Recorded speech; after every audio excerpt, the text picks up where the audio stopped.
हे guys, good morning. So आज republic day है, so happy republic day to you and your family.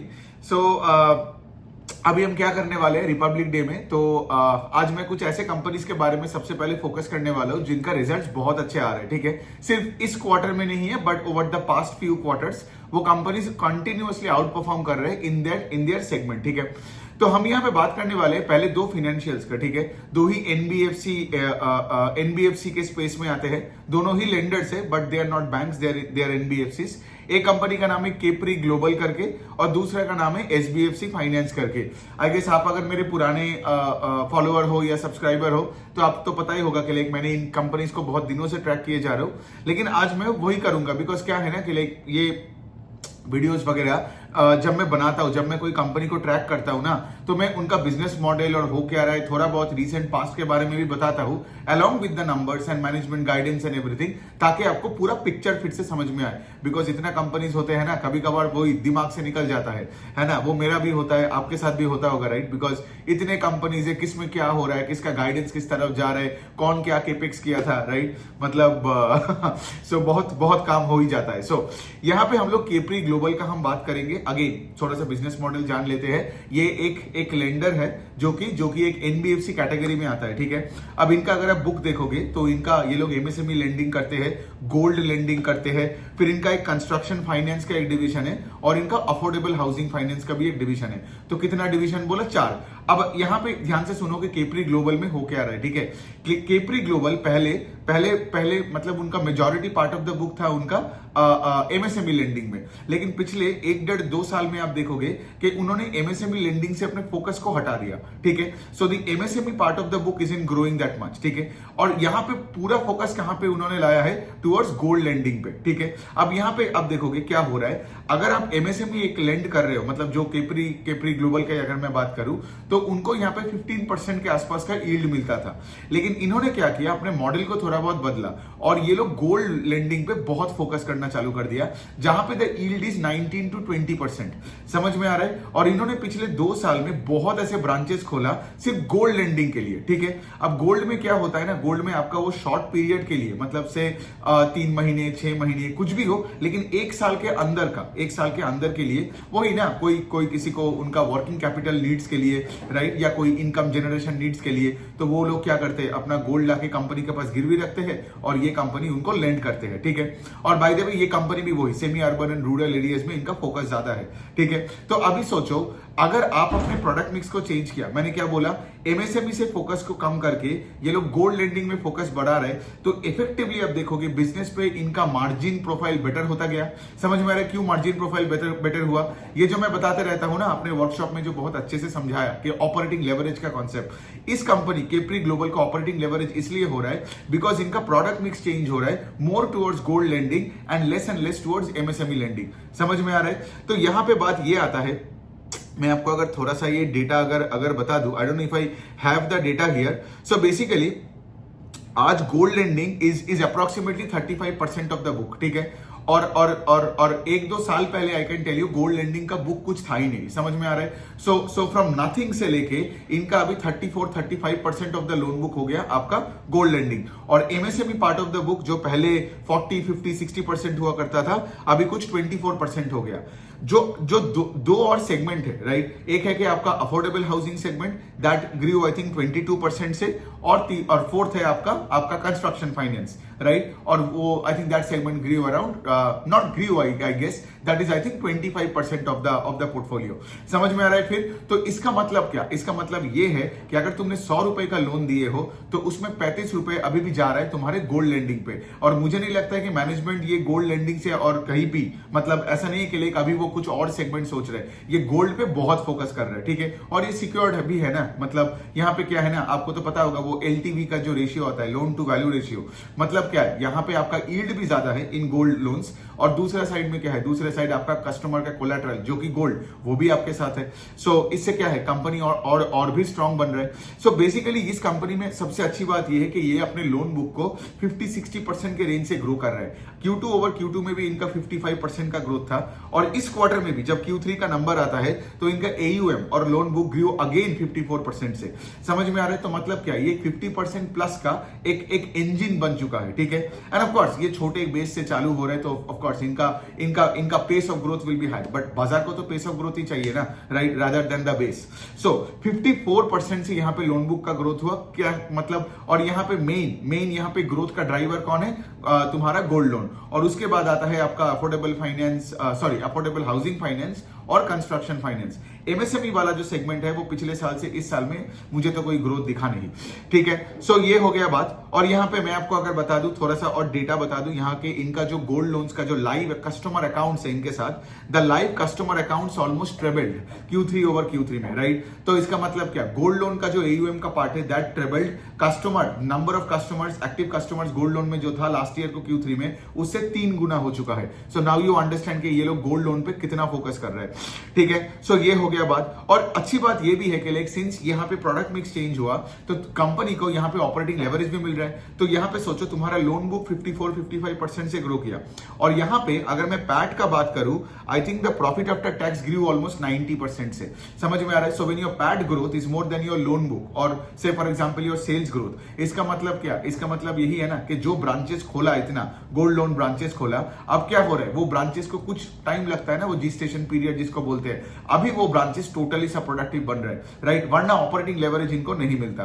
तो सोचो ये कंपनी सब कुछ सही कर रहा है, लोन बुक का ग्रोथ बोलो, ऑपरेटिंग मतलब लोन बुक का growth is very high, then उसको ऑपरेटिंग लेवरेज भी मिल रहा है। अब हम बात करते हैं एसेट क्वालिटी का। अब लॉजिकली सोचो, अगर आप इस रेट से लोन बुक को ग्रो कर रहे हो और आपको ऑपरेटिंग लेवरेज मिल रहा है, सो बाय डिफॉल्ट आपका एसेट क्वालिटी अच्छा ही होना चाहिए ना, वरना तो आपका लोन बुक का पेस घट जाएगा। आपने ये देखा होगा, मैं बार बार एक चीज बताता हूं, आपको कॉमन सेंसिकली देखना पड़ेगा, इसलिए तो मैं बार बार बोलता हूं ना, आप मेरा वो वर्कशॉप ले लो, वरना आपको कॉमन सेंसिकली मार्केट को आप नहीं समझोगे। मतलब क्या, यहाँ पे अगर आपका लोन बुक एक हाई पेस से ग्रो कर रहा है और से कंपनी को ऑपरेटिंग लेवरेज मिल रहा है, मतलब ऑटोमेटिकली उसके एग्जिस्टिंग बुक में कोई उतना प्रॉब्लम नहीं है, तब एसेट क्वालिटी अच्छा ही होगा। लोग मुझे पूछते हैं कि एसेट क्वालिटी खराब होगा कैसे पता चलेगा? सबसे पहले जब मैनेजमेंट गाइडेंस घटाएगा या फिर लोन बुक का पेस को घटाएगा, है ना, मतलब जब उनको एग्जिस्टिंग जहां पे वो पैसा देके रखा है, अगर वहां पे वो पैसा मिल नहीं रहा है, कलेक्शंस घटे जा रहे हैं, तभी तो जाके आप इंक्रीमेंटल डिसबर्सल का रेट को घटाओगे ना। समझ में आ रहा है? तो इसीलिए मैं बताता हूं कि आपको कॉमन सेंसिकली बातों को देखना है।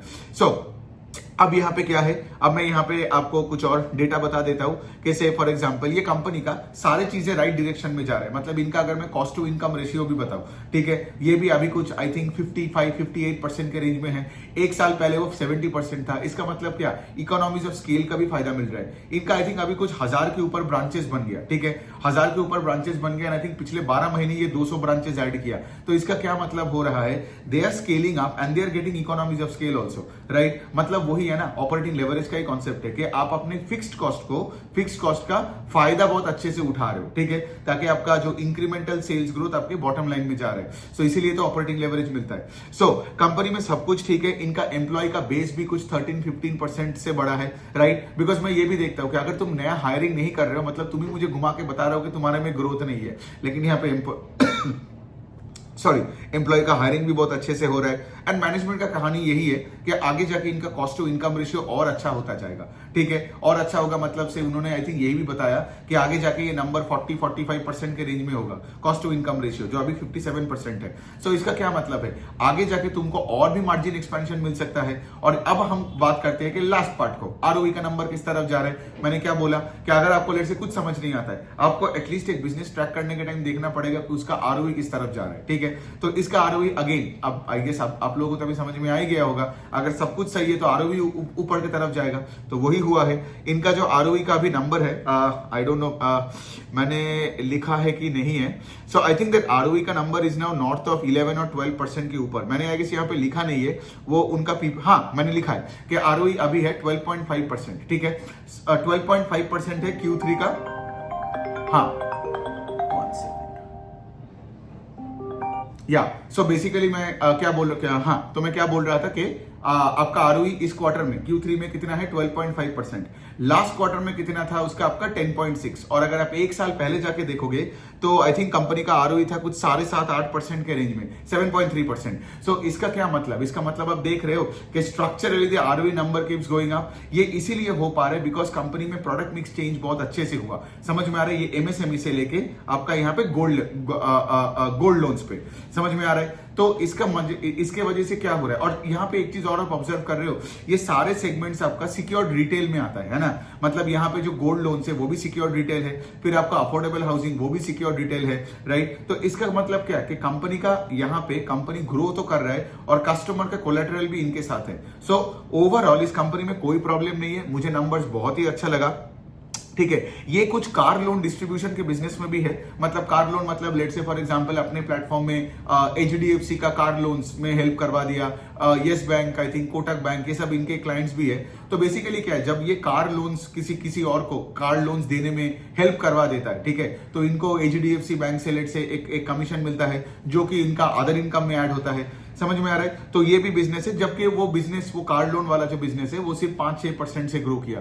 सो ज्यादा कुछ ग्रोथ नहीं है उसमें, लेकिन वो ये ना नया चालू किया। और ये कंपनी एक और डिवीजन में अभी घुसा जो कि है माइक्रो लैब, ठीक है। माइक्रो लैब में घुसा मतलब एकदम बहुत ही लो टिकट साइज, एकदम आपका एमएसएमई लोन्स देगा। अब माइक्रो लैब भी क्या है, अगर आप यहां भी अच्छा करोगे तो यहां भी आपका यील्ड ज्यादा होगा। मतलब क्या है, ओवरऑल बिजनेस का नेट इंटरेस्ट मार्जिन बढ़ता जाएगा, ओवरऑल बिजनेस का ROA, ROE and return profitabilities keep growing up. और हमें तो यही चाहिए ना कि कोई भी फाइनेंशियल में अगर हम देख रहे हैं कि return ratios are improving, ROA, ROE numbers are improving, asset quality ठीक है, and the pace of loan book का growth is like far higher than its peers in the industry. मतलब अब दूसरे कंपनीज को भी अगर मैं बोलूं, मैं एसबीएफसी का बात इस बार मतलब इसके बाद ही करता हूं, लेकिन यही वाला पॉइंट है, ये जो कंपनी है केपरी ग्लोबल और फिर उसके बाद जो एसबीएफसी का करूंगा, आप देखोगे ये दोनों कंपनी बाकी एमएसएमई कंपनी से कतई बेटर कर रहा है, ठीक है। सो एनी विच वे, तो ये हो गया। I think I have covered most of the pointers here. हाँ, ये डन, ये हो गया केपरी ग्लोबल। आई गेस आपको बिजनेस मॉडल अच्छे से समझ में आ गया। अब हम बात करते हैं एसबीएफसी फाइनेंस की। ये कंपनी तो मतलब मैं तो मतलब कब से इसको ट्रैक किए जा रहा हूँ, राइट। बहुत बिजनेस मतलब वीडियोस बनाए, लेकिन फिर भी मुझे लगता है कि this is one of those NBFCs in the MSME category जो कि कंसिस्टेंटली बहुत अच्छे परफॉर्म किए जा रहे हैं, ठीक है। आपने देखा होगा पिछले क्वार्टर भी there is another company called 5 star business finance, ठीक है, जो एक अच्छी कंपनी है, साउथ इंडिया बेस्ड एक एमएसएमई लेंडर है, जिनका मैनेजमेंट ने गाइडेंस घटाया, ठीक है। लेकिन यहां पे आप देखोगे तो एसबीएफसी का मैनेजमेंट ने गाइडेंस नहीं घटाया। इवन केपरी ग्लोबल का भी आप देख ही रहे हो, राइट, कि माहौल आज जो भी हो, आप देखे होंगे माइक्रो फाइनेंस सेगमेंट में बहुत प्रॉब्लम है, और एमएसएमई में भी प्रॉब्लम्स थोड़ा बहुत तो है ही ना। बिकॉज मैं क्या बोलता हूं यहाँ पे कि देखो, आपका माइक्रो फाइनेंस और एमएसएमई कस्टमर्स में एक ग्रे एरिया है। टायर 4, 5, 6 सिटीज और से फॉर एग्जांपल गांव के साइड में, राइट, ये लोग तो एमएसएमई लेंडर्स तो इसी कैटेगरी में है। जैसे एसबीएफसी का अगर मैं बात करूं, इनका जो टिकट साइज होता है वो 5 लाख और 30 लाख के बीच में देता है। मतलब समझ में आया, मतलब ये लोग बड़े कंपनीज को वो एमएसएमई लेंड नहीं करते, वो 1 करोड़ का टिकट साइज में, ये 5 लाख और 30 लाख, बिकॉज उनको लगता है कि ये वाले स्पेस में, ठीक है, सबसे तगड़ा ग्रोथ है और यील्ड भी सबसे अच्छा मिलता है, ठीक है। और एसबीएफसी का पूरा ये मैनेजमेंट का पूरा प्रिंसिपल है और इसको छोड़ता नहीं है, समझ में आ रहा है। और एसबीएफसी भी केपरी ग्लोबल की तरह, आई थिंक एसबीएफसी का तो पूरा बुक ही सिक्योर्ड है। एसबीएफसी का भी थोड़ा मैं अगर बिजनेस मॉडल बता दूं तो 85-86% ऑफ द बुक है उनका सिक्योर्ड एमएसएमई, ठीक है, अनसिक्योर्ड कुछ नहीं करता। और उनका बाकी एक जो है वो है वही केपरी ग्लोबल की तरह एक गोल्ड लोन का डिवीजन है, which I think is 10-15% of the portfolio. अब एसबीएफसी का मैं क्या बोल रहा हूं कि इनका मैनेजमेंट ने बहुत दिनों से गाइडेंस देके रखा है कि we will keep growing our loan book by 5-7% quarter on quarter, ठीक है। मतलब मैनेजमेंट ने क्या बोला है कि हम हर क्वार्टर से अगले क्वार्टर अपने लोन बुक को और एयूएम को, जिस तरीके से भी आप देखो, 5-7% से ग्रो करूंगा। मतलब at an annual level we will keep growing between 25-30-32% से। और जब से मैं इस कंपनी को ट्रैक किए जा रहा हूं ना, ये कंपनी वैसा ही करता है जैसा वो बोलता है। मतलब एसेट क्वालिटी ठीक रखा है, और एसेट क्वालिटी ठीक रख के क्वार्टर ऑन क्वार्टर लेवल पे अपने मतलब पिछले 6 क्वार्टर से मैं तो देख रहा हूं, एटलीस्ट जब से मैं ट्रैक कर रहा हूं, this company is growing it's loan book between 7-8-9% on a quarter on quarter level. इस बार भी अगर मैं बात करूं आई थिंक QOQ लेवल पे 6% से ग्रो किया लोन बुक, और YOY लेवल पे वो 30-31% से लोन बुक को ग्रो किया। SBFC फाइनेंस का भी अच्छी बात यह है, as they are scaling up their business, इनको ऑपरेटिंग लेवरेज मिल रहा है। कैसे पता? बिकॉज इनका प्रॉफिट आफ्टर टैक्स का ग्रोथ आई थिंक कुछ 40% के आसपास है, 38 और 40% है। मतलब क्या है, आप एक चीज ऑब्जर्व कर रहे हो, केपरी ग्लोबल और SBFC फाइनेंस की एक चीज है कि दोनों का loan book is growing at a fast pace और दोनों को ऑपरेटिंग लेवरेज भी मिल रहा है, राइट। और SBFC फाइनेंस भी केपरी ग्लोबल की तरह इनका भी ROE का नंबर थोड़ा थोड़ा करके ऊपर जा रहा है। अभी आई गेस उनका ROE 12.5%। एक साल पहले आई थिंक अगर आप यही क्वार्टर में देखोगे सो द नंबर वाज 10.5% और 10% के रेंज में, राइट। तो वही वाला पॉइंट है, राइट। और यहाँ पे एसेट क्वालिटी भी एकदम स्टेबल है SBFC का। SBFC का आई थिंक कितना होगा, 2.69 2.7% के आसपास GNPA होगा, लास्ट ईयर से थोड़ा सा बड़ा है। और अगर मैं केपरी ग्लोबल का भी बताऊं ना, quarter on quarter capri global का एसेट क्वालिटी थोड़ा सा मतलब कुछ 10-15 बेसिस पॉइंट्स बड़ा है। SBFC का अगर आप देखोगे ऑन अ YOY लेवल पे Q3 versus Q3 asset quality थोड़ा सा खराब हुआ है बाई 20 बेसिस पॉइंट। बट देखो these are part and parcel of the business, right. लेकिन जब तक आप देख रहे हो ना कि आपका ROE ऊपर की तरफ जा रहा है और एसेट क्वालिटी थोड़ा सा भी बड़ा है, लेकिन आप देख रहे हो कि profitability metrics are going up, that means क्या, the company is making more money than it's losing, and that's the whole nature of financials ना। प्रॉब्लम वहां पे आता है जो मैं एक और वीडियो में बताऊंगा, ये जो माइक्रो फाइनेंस का जो और कंपनीज का जो नंबर्स आ रहे हैं ना, ये सब जो क्रेडिट एक्सिस, ग्रामीण and all that, right. Problem वहां पे है कि क्या हो रहा है, उनका ROE का नंबर पूरा प्लमेट हो रहा है। बहुत सारे कंपनीज तो लॉसेज में जा रहे हैं, ठीक है। और जब आपका लॉसेज में आप जा रहे हो, इसका मतलब क्या, इसका मतलब यही है ना कि आपका बिजनेस पे बहुत सारे प्रॉब्लम्स आ गया, स्पेशली इन टर्म्स ऑफ डेलिंक्वेंसी और बैड लोन्स, है ना। मतलब वही ना, लोग आपको पैसा दे नहीं रहे वापस, आपका कलेक्शन एफिशिएंसी घटे जा रहा है, और इसलिए क्या करना पड़ रहा है, उनको प्रोविजंस पे प्रोविजंस बढ़ाते जाना है। तो ये मैं बोल रहा हूँ कि लाइक अगर आपको फाइनेंशियल स्पेस को बहुत अच्छे से जानना है और प्रैक्टिकली ट्रैक करनी है बिजनेसेस को, तो मेरा वो जो फाइनेंशियल सेक्टर का जो वर्कशॉप मैंने किया था, आई थिंक कब किया था मैं, जुलाई अगस्त को किया था इन लास्ट ईयर, तो वो वाला का रिकॉर्डिंग देख लो, दोनों मेरे वेबसाइट में है। मैं तो चाहूंगा कि आप दोनों देख लो, investment checklist and financial sector. तो इससे क्या होगा ना कि आपका यहाँ पे दोनों मतलब फाइनेंशियल स्पेस एंड कोई भी company in non financial space, आपको पूरा स्किल सेट मिल जाएगा कि कैसे लॉजिकली देखना पड़ता है। और इन सब कामों के लिए सिर्फ कॉमन सेंस चाहिए, थोड़ा सा यहाँ पे आपको धंधे को ट्रैक करना पड़ता है, कोई MBA डिग्री विग्री नहीं चाहिए स्टॉक मार्केट में पैसा बनाने के लिए। सो एनी विच वे, सो ये हो गया SBFC का और कुछ बता देता हूँ। आई गेस इनका भी देखो, इनका भी वही है, आई गेस SBFC का वही जो मैंने बताया, इनका जो 1+ DPD बकेट्स है, days pass due 1+ DPD bucket, मतलब वही तुम्हारा जो डेलिंक्वेंसी का जो बकेट है, मतलब एक दिन के ऊपर जो ओवर ड्यू वाला जो पार्ट ऑफ द पोर्टफोलियो है, that number is gone up a bit. मतलब वो पिछले साल was I think 5.8% of the total book था, अभी 6.5% हुआ, ठीक है। लेकिन अब वही मैं बता रहा हूँ, राइट, इसी वजह से उनका भी थोड़ा बहुत क्रेडिट कॉस्ट बढ़ा, लेकिन SBFC का अभी भी credit cost I think is less than 1%। और कोई भी क्वार्टर में मैं जब भी देखा हूं, द नंबर इज अराउंड 1%, कभी 0.8 होता है तो कभी 1.1, तो कभी इस बार 0.9% क्रेडिट कॉस्ट। तो अगर आपका credit cost is less than 1%, ठीक है, फॉर एन MSME जो आज लेंड कर रहे हैं semi urban and the rural areas में, then I would say the asset quality is fine, ठीक है।